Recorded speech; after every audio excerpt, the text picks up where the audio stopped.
सीताराम। श्री विष्णु महापुराण। श्री मैत्रेय जी बोले, भगवान, पूर्व जन्मों में हिरण्यकशिप और रावण होने पर शिशुपाल ने भगवान विष्णु के द्वारा मारे जाने से देव दुर्लभ भोगों को भी प्राप्त किया, किंतु वह इनमें लीन नहीं हुआ। फिर इस जन्म में ही उनके द्वारा मारे जाने पर उसने सनातन पुरुष श्री हरि में सायुज मोक्ष कैसे प्राप्त किया? हे समस्त धर्मात्माओं में श्रेष्ठ मुनिवर, यह बात सुनने की मुझे बड़ी ही इच्छा है। मैंने अत्यंत कौतूहलवश होकर आपसे यह प्रश्न किया है, कृपया इसका निरूपण कीजिए। श्री पराशर जी महाराज बोले, प्रथम जन्म में दैत्यराज हिरण्यकशिप का वध करने के लिए संपूर्ण लोकों की उत्पत्ति, स्थिति और नाश करने वाले भगवान ने शरीर ग्रहण करते समय नृसिंह रूप प्रकट किया था। उस समय हिरण्यकशिपु के चित्त में यह भाव नहीं हुआ कि ये विष्णु भगवान हैं। केवल इतना ही विचार हुआ कि यह कोई निरतिशय पुण्य समूह से उत्पन्न हुआ प्राणी है।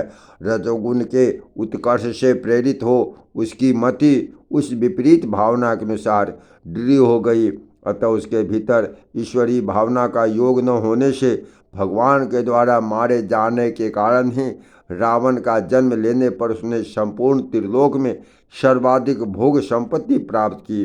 उन अनादि निधन परम ब्रह्म स्वरूप निराधर भगवान में चित्त न लगाने के कारण वह उन्हीं में लीन नहीं हुआ।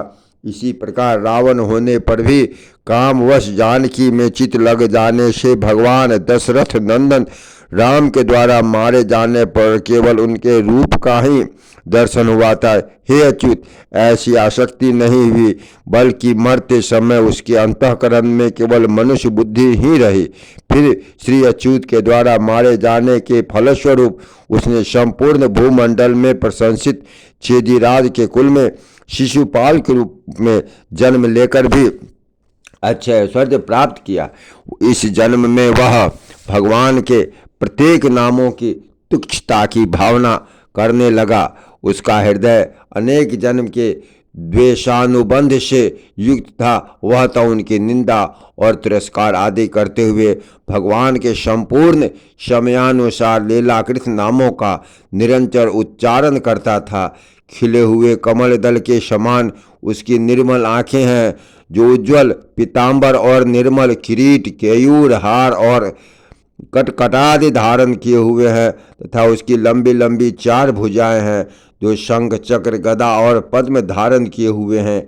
भगवान का यह दिव्य रूप अत्यंत वैरानुबंध के कारण भ्रमण, भोजन, स्नान, आसन और शयन आदि संपूर्ण अवस्थाओं में कभी कभी उसके चित्त से दूर न होता था।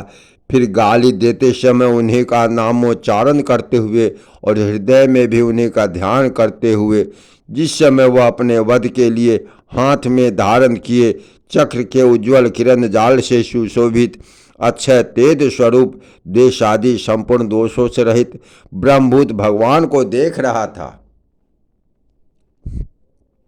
उसी समय तुरंत भगवत चक्र से मारा गया।